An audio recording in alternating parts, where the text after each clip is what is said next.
Drage študentke, dragi študenti, spoštovani profesori, asistentke, asistenti, en lep pozdrav v Mariboru.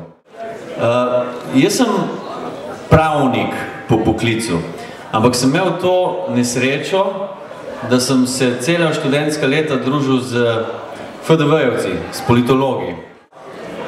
Zdaj, rezultat je lepo viden, ne? Namesto, da bi bil odvetnik in zaslužil 10-krat več, kot zaslužim, in se 10-krat manj sekiral, kot se sekiram, sem postal minister in to je verjetno vpliv mojih prijateljev, politologov.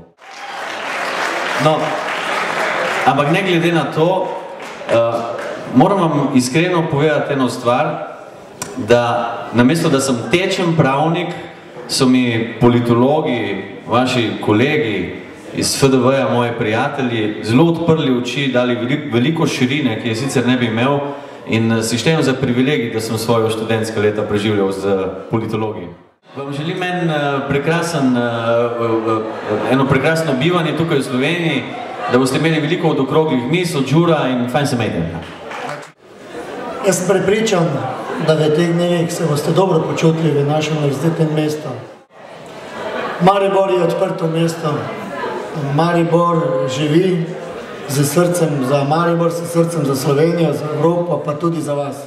Predvsem pa vas želim, spoštovani študentje in tudi profesorji, da se vrnete ob priložnostih nazaj, če ne prej, vas že danes vabim leta 2012 na kulturno eksplozijo v Maribor.